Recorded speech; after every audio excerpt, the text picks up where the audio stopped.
Boy. Hey. Baby. Hey, it's good to see you. It's good to see you. See, we have to see each other in these kind of venues. I know, we don't get to see each other. I know, because you're busy. Yeah, you busy. No, you busy. Yeah. You busy. Chappelle show. Man, it's been great. How you having a good time? Yeah, man, we try and break all the rules. Oh, baby, aren't you, though? Aren't you doing it? But the whole MO was, when we were making the show, was just kind of dance like nobody's watching. And right. I didn't think anybody'd watch the show. Are you kidding? No, I really didn't. I just was like, I want to do something that's creative and fun. And, you know, it's not like the most lucrative gig, but it's just great to be on television. And I feel free out there. Yeah. Well, it's lucrative to the heart. Yeah, there you go. You know, because you're doing your thing. You got a great audience. And look, can we talk about some of these characters, please? Oh. The brother who's blind. Clayton Bigsby. Can you, please, I heard a story, and I want you to tell me if it's true. Is this based on a relative? Yeah, it's based off of my grandfather. The sketch is about... The sketch is about a guy who writes all this white supremacist literature, so then Frontline goes to meet him, and he's black. and he's blind, and So he's blind and black. Right, but he doesn't know he's black. Because he's blind.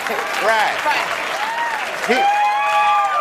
He grows up in like an orphanage for blind kids, so to make his life easier, they tell everybody and him that he's white, and he just ran with it. He just goes... So everyone's like, that's so crazy, like, what would you think of something like that? And it's based off of my grandfather. If you saw him, he looks like a white dude. Right. Chances are he's at least half white, right. half white. But, you know, he's born in a white hospital in 1911. That's impossible for a black person. No, he was passing. Right, exactly. Grandpa was passing, well, yeah. He wasn't passing. As far as he knows, he's black. Right. And he was on the bus the day after Martin Luther King was shot. And everybody was kind of like, what you doing on the bus, honky, and all this stuff? And my grandfather was kind of sitting there like, yeah, what is a white guy doing on the bus? That's dangerous. So he told me this. He told me this story. I said, that's usable, Gramps. So wait. How? When did he realize that they were talking to him? I think when they grabbed him.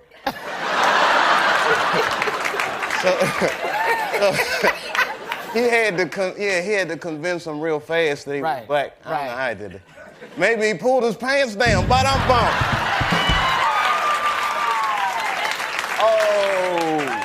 Well, I love that. You make me laugh, so, I got water coming out of my eyes now. But I just think that's one of the great sort of offside. Like, for me, you're like Richard. It's like seeing Richard the first time. Oh, man. Well, no, really, because, what he was doing when he did his television show, no one had touched before. And you're doing the same thing with the work that you're trying to do and the way that you're bringing humor to folks. It's like you and Jessica was talking earlier. This is a crazy time to have anything even mildly opinionated. Well, you got some opinions, don't you? Yeah, I gotta say, before I even get into Jessica was hot. She was hot. I don't know how to feel about that. I mean, I was sitting there watching her like, am I feeling what I'm feeling? Like, she's like white Tina Turner. She was just, her legs look good. Dude, what am I, cat food? No, come on, Whoopi. You know how, Whoopi, you know how it is. Okay, yeah, okay. Come on. Yeah, uh-huh. All right. I just want to make sure now, people always give me trouble. I just want to show I can turn a brother out, too. No, ain't no question. Shoot. Listen, what do you think about all this war stuff? What's your opinion? Well,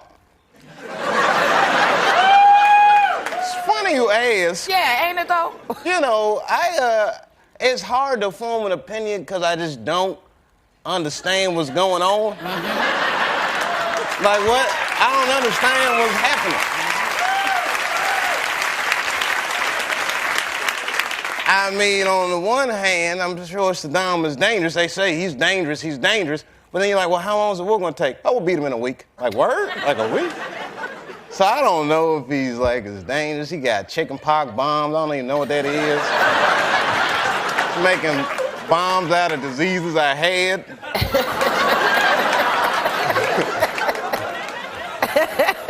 know what I mean? Yeah. Like, you know, and then it's like Colin Powell comes up with his evidence, which I'm not sure if it was good or bad. He just played some tapes of Arabic. Hakala. I can't make it any clearer than this. We've got to go. Like, all right. I don't know. I hope they know what they're doing. I'm like concerned about the Korean guy too. It's Kim Jong-un. Yeah.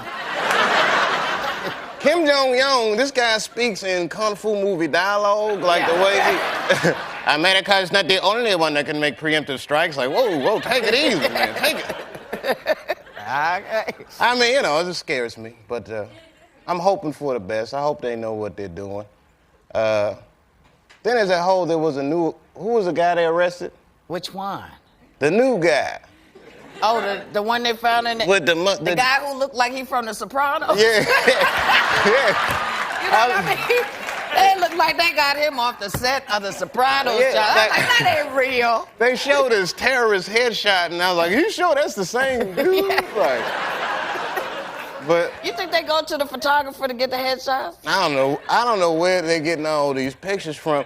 And the thing that shocked me the most is that Bin Laden is still alive. I was under the impression he was dead. Granted, he done dropped more tapes than Jay-Z last year.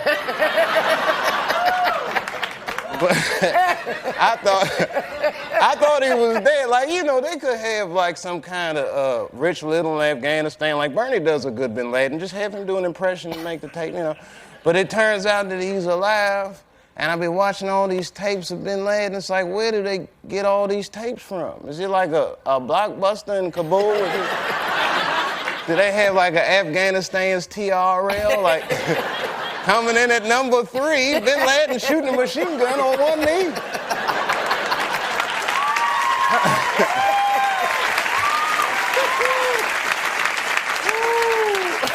Coming in at number 2, gassing the puppy. Ouch.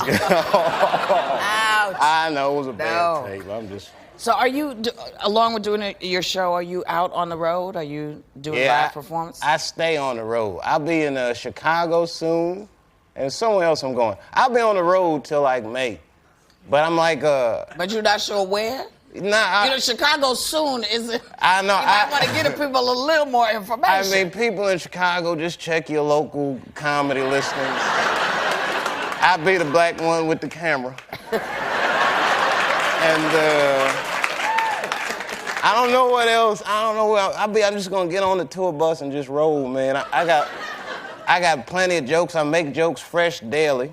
Oh yes? Oh yeah. Yes. So you like the Dunkin' Donuts, yeah, huh? Yeah. Time to make them donuts. Well, baby, I am glad to see you. The show is on Comedy Central.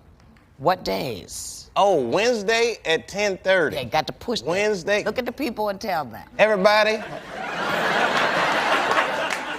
Wednesday at 10:30. Chapelle Show.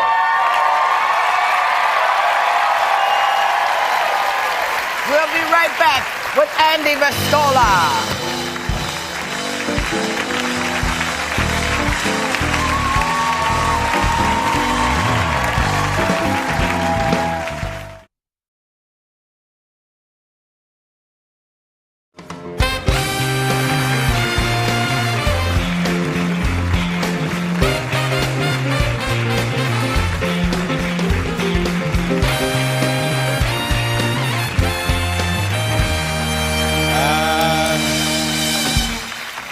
Is a very funny gentleman whose television program Chappelle's Show begins its second season January 21st on Comedy Central. Here he is, Dave Chappelle, everyone.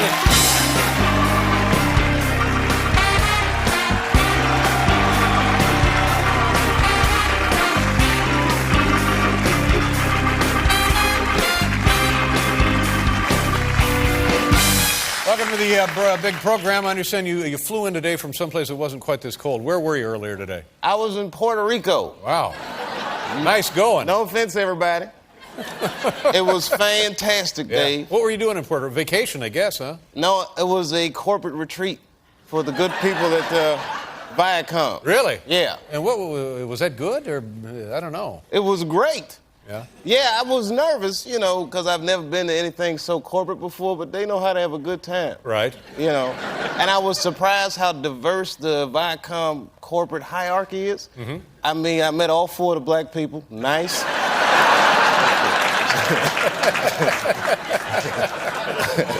That was great, man. They were great people. Everybody, they're probably still down there. Have fun down there, guys. And you were down there entertaining? Is that what you were doing? Yeah, me and Missy Elliott were the entertainment. Wow, pretty good. It was fantastic, man. Now, when you're making your living as a comedian and having a show about current events and stuff, you have to keep up on what's going on. So you must have a pretty good knowledge of what the news is these days. You pay attention to the news all the time, huh? Well, it's funny, Dave.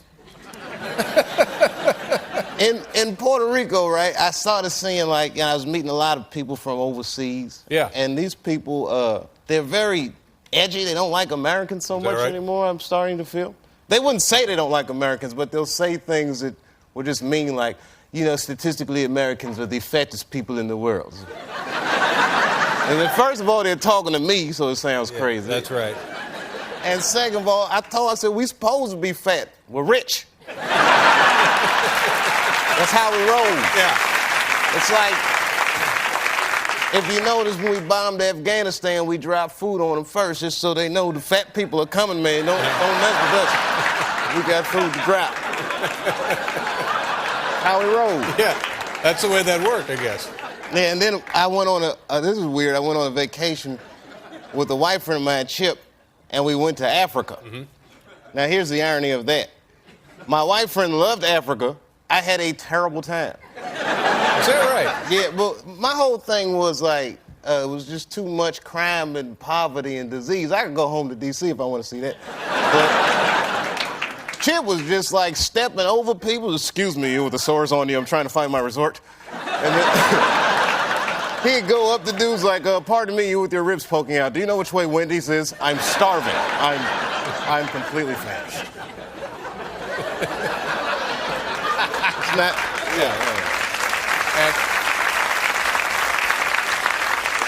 And you mentioned Washington D.C., but you actually live on a farm in Ohio now. Is that right? Yes. How did that happen? Are you originally from Ohio?